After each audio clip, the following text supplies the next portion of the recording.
We're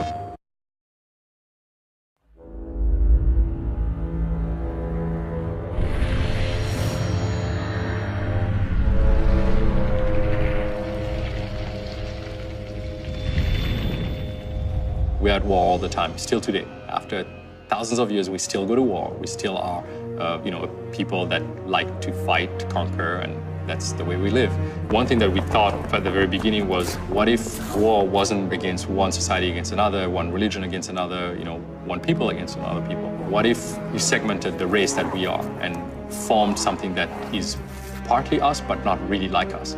The half-breeds were formed out of that. By this point, hundreds and hundreds of years of struggle has already kind of occurred between humans and the half-breeds. Basically, our story kind of paints them as another top-tier predator, just like man is. The half-breeds are based on lore that exists from stories that were told in different countries, in different civilizations, societies. In our world, werewolf is something that came from a lore that they probably believed in thousands of years ago, when it actually was a half-breed, an evolution of mankind. They still are, I would say, anatomically similar to humans, but they have, they're much taller, they're bigger, they have hides that are thicker, their musculature gets slightly augmented.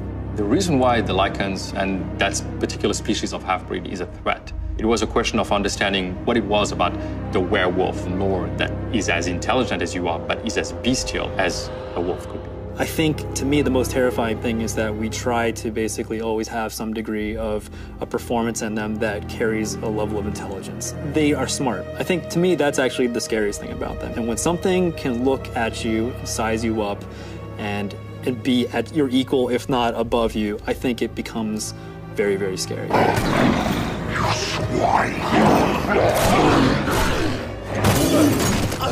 We really tried to capture the right balance of both human lupine anatomy and that level of imperfection that makes it not feel like this kind of action-y comic book creature, and much more like this is a creature that could have existed that we just haven't seen yet. The anatomy has to be right. If it doesn't look like it's built for the purpose that it needs to serve, it's gonna look kind of artificial. You don't want something to look like a man in a suit.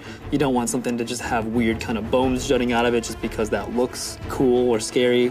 Also trying to retain a sense of the person. We didn't want this magical transformation from specific guy to generic scary creature. We wanted a sense of who that person was, still kind of transferred into the lichen anatomy. We knew that one of the pillars of the game was that we not just have lichens, but we have the ability to transform a human into a lichen or vice versa. We wanted no cheats. We wanted continuous, no-cut shots of this happening. And so what that means is actually transforming the anatomy. The blood from the heart through the veins and arteries. You kind of see this chest expansion as if maybe the lungs, the rib cage, and then all the rest of it as it's being carried through the blood kind of moves outwards to the extremities. The hips, the pelvis. The big toes of the humans actually morphs and migrates back to the dew claw. Everything is very, very different from how the thing is structured. Finding 3D topology that allowed us to achieve that was quite a process. And then the hair growth was another challenge. As they're transforming, a mostly bald human is now transforming into a very hairy dog, cat-like creature. On top of that, the skeletons of both characters are actually animating and transforming along with this blend shape. On top of that, the materials are animating and blending between the human state, sort of an in-between transformation state, and the lichen state without any tricks or gimmicks. I think that's something that people are going to be really kind of excited about. There's that moment where you're like, oh man, turning into a lichen, that's awesome. And so we wanted to make sure we played that up. But once you feel like that thing makes sense and that it could really stand in front of you, I think there's this whole other layer of kind of emotion that sets in where you're like, wow, that's not just this thing that I take for granted as being a monster or something just, ooh, scary. It's like, that maybe could be something that, we just haven't found in the world. If they're in hiding, we don't know where they are.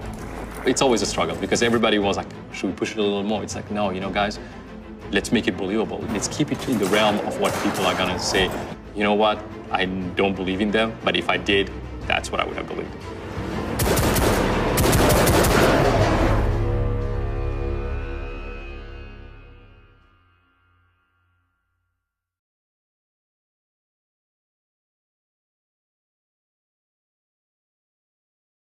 PlayStation